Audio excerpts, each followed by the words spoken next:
Hey guys, welcome back to the Cartoon Hotspot, and I'm back with another Winx video. Today I've decided to rank the first episodes of each season of Winx Club because I thought everyone ranks the transformations, the seasons, the villains, etc. But nobody has ever ranked the opening episodes. Like, if anything, they're equally important. If you haven't already seen my latest video ranking the transformation songs, be sure to check that out. Otherwise, make sure to subscribe to my channel, leave a like, and turn on that bell button for post notifications. Without further ado, let's begin. So when thinking about which first episodes of each season is the best, I've kind of ranked them in terms of three factors. Factor 1, how well they open the season off, so has it made me excited for the following season? Factor 2, the impression given of the villain. And Factor 3, in general, how climactic is it? In 8th position, I've decided to put Season 7, Episode 1. Honestly, if you guys have seen my previous videos, you'll notice it's becoming a reoccurring pattern to put Season 7 towards bottom place. And I'm not going to go on and on and on about how much Season 7 physically pains me because, as I said, it pained me. For me, this episode, titled The Althea Natural Park, didn't open the season off well. Correction, it was so boring and anticlimactic, so I guess it complements just how dry the season is. So I'll give it that. Suddenly we find out that Althea has a natural park, we see Roxy again, and then we're introduced to Kalshara and Bephilius at the very end. The whole episode just felt very slow and the plot kinda just dragged out, like the action only happened towards the end. Regarding Kalshara, even though she was shown as this eagle bird thingy or whatever it was, she still didn't seem intimidating, and it's honestly starting to really bug me just how the villains of Winx Club have regressed in terms of their evil persona. In 7th place is Season 8, Episode 1, titled Night of the Stars. Okay, compared to Season 7, Episode 1, this one does have a pro. I like how it felt like its own season, and that's probably partly due to the change in animation, but it actually felt like the start of something completely new, rather than a continuation from the previous season. I also like how straight away we kinda understood the theme of the season, where we get introduced to Twinkly, but somehow she has no clue of who she is and who exactly was chasing her. So that was a cool element. There was also a part where we see the specialist handing out a uniform to this person, and it was so obvious it was Riven. Like, did Rainbow or Nickelodeon think we're that clueless? Like, the fact it was a purple uniform as well, and we all know Riven's signature colour is purple.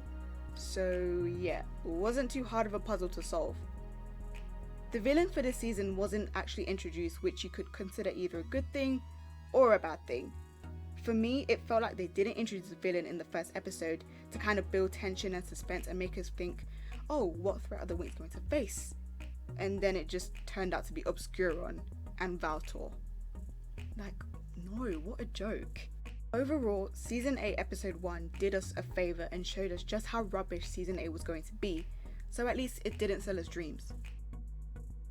In 6th place is Season 6 Episode 1, titled The Inspiration of Sirenix. If I'm being completely honest with you, this episode is no different to Season 8 Episode 1. They're both dry and anticlimactic, but it's a case where if I were to personally pick one to watch, it'd be Season 6. I do like how we saw a more vulnerable side to Daphne, and that even a powerful nymph like herself has insecurities and doubts.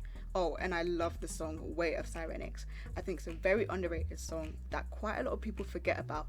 So yeah, go stream Way of Sirenix for clear skin. Apart from that, those are its only pros. Having the tricks open the episode off was honestly infuriating. Like, you don't even understand how agitated I was seeing the tricks. I was literally like, so we're really doing this again?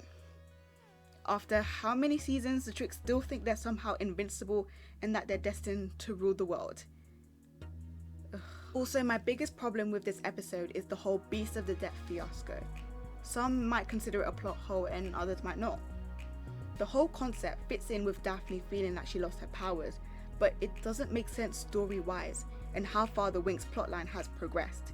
Like, I get it, okay, Daphne is the only one who can control this monster, but she's lost her confidence, and so they're pretty much doomed, and by the end she regains her spark and tames it. Cool. But like, the Beast of the Depth itself as a storyline makes absolutely no sense. We've grown to know that the dragonfire is the most powerful thing to ever exist, and now suddenly not even the flame can defeat this monster. The whole episode is pretty predictable, to be honest. It was so obvious the inspiration of Sirenix was the Winx themselves, and we didn't actually see the main villain of season 6. And no, I don't count the Tricks as the main villain. So it felt like a continuation of season 5. I feel like this episode would have worked if it was a separate episode itself, like not belonging to a season at all. Like the 1 hour special. I don't know how Nickelodeon or Rainbow would have pulled that off, but they could have found a way. Cruising in 5th position is season 5, episode 1, otherwise known as The Spill. And don't worry, I actually do have quite a lot of good things about this episode. Now, as much as I completely diss season 5 as a whole, this episode is not bad at all, but compared to the other episodes above it, it's just significantly weaker. I think the way this episode opened the season off was great. It finally felt like the Winx were given some freedom and have entered adulthood. I also like how we saw Aisha on her own looking at the picture of Naboo, and she covered up her emotions when the girls asked her if she was okay. I thought that scene in particular was very relevant to the sort of character Aisha is, how she always tries to put on a brave face and bottle up her emotions. As soon as I saw that scene, I was like, yes, okay, so this season is definitely going to be focusing on Aisha and her overwhelming feelings of guilt over Naboo's death. Another thing I liked about this episode is how Bloom had flashbacks of her sister Daphne, hinting Daphne will probably play a bigger role in this season. I'm pretty sure we didn't see Daphne in season 3 and season 4, so it had been a while. And my final pro for this episode is the whole oil spillage situation. I liked how it showed that even though the Winx are guardian fairies of their respective worlds in the magical dimension, a problem like pollution shouldn't be brushed aside, and that this problem is equally important. Now for my cons, and surprisingly, there isn't that many. I feel like it was so obvious from when Aisha introduced Tritanus that he was going to be the main villain of the season, and honestly the whole way he was introduced just gave us a hint of how bad of a villain he was going to be. Okay, he's jealous of his twin brother, and now he wants to take over the whole of the Infinite Ocean. It just felt like he was a whiny brat, and he wasn't even the slightest bit intimidating. My other con, and surprise surprise, it's the Tricks. I'm not even going to go on about this because now it's getting boring for me to even say it, so it's probably getting boring for you to hear me say it. In 4th position is season 1, episode 1, and depending on which dub you grew up with, I grew up with 4 Kids, so it's titled It Feels Like Magic, but for the Cinelume dub, I think it's titled An Unexpected Event. Now I think it's best to talk about the Cinelume episode because you'll find out with 4 Kids, there were a lot of silly technical errors. For example, Stella happened to wake up the next day, but for some reason, Bloom's trousers were still ripped, and then in some shots, they weren't, so that just confused me. Now you're probably wondering, why has the Cartoon Hotspot put season 1 in 4th place, even though she stated season 1 is one of the best seasons? Yes, I know. But you have to understand that this is the very first episode of the entire series. It hasn't continued on from anything. It's literally the beginning of what would become a worldwide phenomenon. So of course it's going to be a bit slow to introduce each and every character. So yeah. For me, I quite enjoyed this episode. We slyly get a hint that Bloom doesn't belong on Earth and that she's actually destined for bigger and better things in the magical dimension, as shown by her interaction with Mitzi, at least in my interpretation. I also liked how we were introduced to Stella, leading us to find out that Bloom is actually a fairy. Because as soon as that scene took place, somewhere in our minds we must have thought, okay, so Bloom has powers, how, why, is she actually from Earth? Like, this whole episode was the start of a mystery that would be revealed later on in the season, so I loved the build up. We didn't actually see the Tricks, but that is a good thing in my opinion. I think we heard their voices when Nut was talking to them, and honestly, they were intimidating at the time. Overall, this episode made me super excited for the season as a young girl, so yeah, it has my approval. Now we all know my thoughts on season 4. As stated before, it's not a terrible season, but it definitely is overhyped in my opinion. Nonetheless, season 4 episode 1, The Fairy Hunters, is in 3rd place, so it's done something right. So in this episode, the Winx return as teaching assistants, which was a cool element, and Ferraganda tells them that there are actually more powers above Enchantix, which I'll explain why it is a pro, but also a con. 4 Kids incorrectly stated that season 3 will be the final season of Winx, followed by the movie Secret of the Lost Kingdom, when in reality, Rainbow were always planning on producing more seasons. Okay, fair enough. Then Nickelodeon come along and advertise season 4 under the title Winx Club, The Power of Believix, which was a huge spoiler that should not have happened in the first place. Some people might have been excited, like, yes, a new transformation, new powers, but then I'm here like, so what was that whole thing about Enchantix being the maximum power?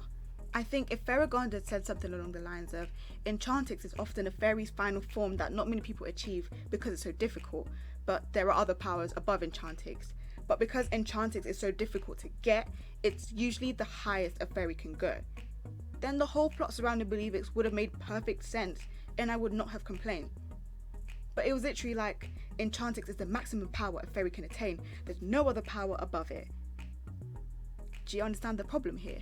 Also, I think the villains themselves were introduced in a dramatic and intensifying way, but the build up towards it wasn't as eventful, let's say. We meet the Wizards of the Black Circle roughly 10 minutes before the episode ends, and apart from that, I felt like the plot with Alice and the other girl, I forgot her name, was so boring and irrelevant. I felt like it was just thrown in simply for the sake of wasting time, to be honest. Overall, I like how the episode left us on a cliffhanger and made us question who exactly the last fairy on Earth is. Will the Winx find her before the Wizards do? Who are these wizards and how did they even get their powers? Like, so many questions arose just from this single episode, which is a good sign. Standing comfortably in second position is Season 3, Episode 1, The Princess Ball, or The Perfect Dress, the Nickelodeon dub. Which shouldn't even be a surprise, to be honest, so I'm just going to jump straight to the pros. I like how the episode was mainly about Stella, hinting how Season 3 wasn't just going to focus on Bloom, but rather every Winx character. We get introduced to Chimera, which highlighted that there'd be smaller villains other than the male villain himself, Big Bad Valtor. Speaking of Valtor, I absolutely love how he was introduced. Like, it was so cool how we met him in the Omega Dimension, signifying his cold and hostile persona. Like, this guy was literally frozen in the block of ice for 17 years, but still managed to break out, still managed to keep his calm, collected nature with the help of the Tricks, put a spell on the mermaids, and I'm pretty sure we never actually saw the Omega Dimension until Season 3, emphasizing just how intensifying this season was going to be. Now for the cons. There aren't any. Well, at least I can't think of any. Overall, this episode was a strong opening episode. It gave me chills and I thought the Winx had a tough battle against Darker, so they're definitely going to have a tough battle with Valtor. And they did. And last but definitely not least, in first place is Season 2, Episode 1, titled The Shadow Phoenix. And honestly, it's well deserved. This episode is everything you'd expect from a first episode of a season. Similar to Season 3, I can't think of any cons. Unless you guys have any, I'm interested to see what you have to say. Straight away, the episode had us on the edge of our seats. We're introduced to Aisha, or Layla as they refer her as. I don't know about you guys, but when I was watching this episode, I was like, okay, what's going on? Who is this new person and how did she end up in Darker's underground fortress? Like, so many questions arose just from 5 minutes into the episode, which was great. It was nice to see a completely new character opening the episode off. We also get introduced to Lord Darker, and honestly, I will admit that Lord Darker is actually an intimidating villain. I take back everything I said about Lord Darker in my previous video. He really is villain material. Still not better than Valtor in my opinion, but he's up there. In this episode as well, Bloom learns about the Pixies, and what I love most about this episode is the fact that Season 1 ended with a really intense battle, and then Season 2 doesn't hesitate to head straight into the conflict. The cliffhanger as well was just as invigorating.